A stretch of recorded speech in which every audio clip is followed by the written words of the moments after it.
ঢাবির প্রশাসন ঢাবি অনিরাপদ ছাত্রদের জন্য প্রশাসন জনতা জনতা এখানে সম্পূর্ণ ওনার ব্যর্থতা। দিয়েছি তো রক্ত আরো দেব রক্ত, দিয়েছি তো রক্ত আরো দেব রক্ত, রক্তের বন্যায় দেশে যাবে অন্যায়, জনতা জনতা জনতা, দালালি না রাজপথ রাজপথ রাজপথ, লড়াই হবে সেখানে, যুদ্ধ হবে সেখানে, বাধা হবে যেখানে, দড়ি না বললে কিন্তু ছাড়ি না।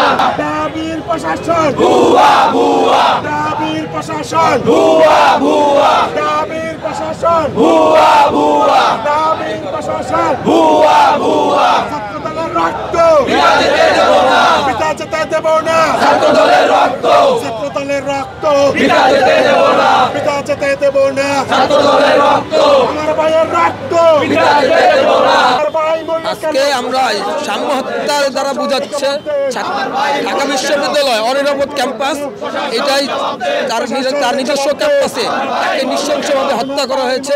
ঢাবির প্রশাসন ব্যর্থ, এই ভিসি তার দায়িত্বশীল জায়গা থেকে ব্যর্থ হয়েছেন। আমরা ঢাবির ভিসির পদত্যাগ দাবি করছি। বান্ডেল থাকলে প্রতি সেনমানিতে টাকা বাঁচবে। বিকাশ সেনমানি বান্ডেল কিনে জিতুন প্রতি লেনদেনে। আমরা ছাত্রদল ঢাবিতে অনিরাপদ এটা বলছি না, এটা তো ছাত্রদল অনিরাপদের না, বিষয়টা হচ্ছে সাধারণ ছাত্র, সে তো একজন ঢাবির ছাত্র, সে ছাত্রদলের কর্মী, ছাত্রদলের কর্মী, সে তো ঢাবির ছাত্র। সবাই আমরা সমস্ত ঢাবির ছাত্রদের বিষয় হচ্ছে অনিরাপদ ক্যাম্পাস। এই জন্য আজকে ছাত্রদলের কর্মীকে হত্যা করা হয়েছে তাদের নিজস্ব ক্যাম্পাসে। এর জন্যই আমরা বলছি আজকে ঢাবি অনিরাপদ ছাত্রদের জন্য। এখানে সম্পূর্ণ ওনার ব্যর্থতা। ক্যাম্পাসে প্রত্যেকটা সাধারণ শিক্ষার্থীদের নিরাপত্তা দেওয়ার দায়িত্ব ঢাবির প্রশাসনের। সে প্রশাসন তার ক্যাম্পাসের একটি সাধারণ শিক্ষার্থীকে নিরাপত্তা দিতে ব্যর্থ হয়েছে। তাই অচিরেই এই ঢাবির প্রশাসনকে পদত্যাগ করতে হবে, ওনার পদত্যাগ করতে হবে।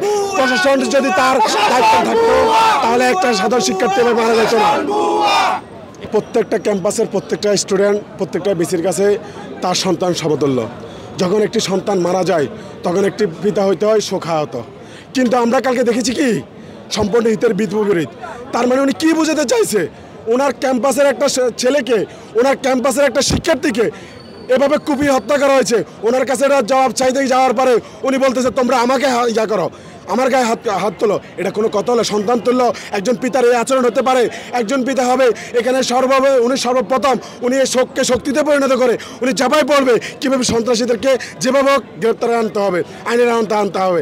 একজন প্রশাসনের কাছ থেকে আমরা এরকম আচরণ করছিলাম, কিন্তু ওনার আচরণ দেখে পুরো বাংলাদেশের সমগ্র জাতি হতাশাগ্রস্ত এবং প্রত্যেকটা পিতামাতারা এখন চিন্তা করবে তাদের সন্তানদেরকে এই সমস্ত প্রশাসনের হাতে কেমনে তুলে দেবে, যারা তাদের সন্তানদের হত্যার পরে যখন প্রতিবাদ করতে যায় তখন তাদের প্রতিবাদের কণ্ঠটাকে গলা চিপে ধরে রাখতে চায়। অবশ্যই এই হত্যাকাণ্ডের পিছনে যারাই জড়িত তারা একটি গোপন সংগঠন, মব কালচার তৈরি করা যারা এরকম একটি সংগঠন, এবং কি বাংলাদেশ জাতীয় ছাত্রদলের বিশেষ করে যেহেতু ওই ছাত্রদলের কর্মী হত্যা হয়েছে, ছাত্রদলের কর্মী হত্যার পিছনে আপনি বুঝেন এখানে একটা জিনিস আমাদের উপরে এক ধরনের মব কালচার তৈরি করে আমাদেরকে দিয়ে মানে এক ধরনের অন্যরকম একটা অপচেষ্টা আমাদের উপর চাপিয়ে দেওয়ার জন্য যে চেষ্টা, বিশ্বাস করেন বাংলাদেশ জাতীয় ছাত্রদল এসব প্রতিহতকে, এসব অপশক্তিকে শক্ত হাতে মোকাবেলা করার জন্য বাংলাদেশ জাতীয়বাদী ছাত্রদল একাই যথেষ্ট।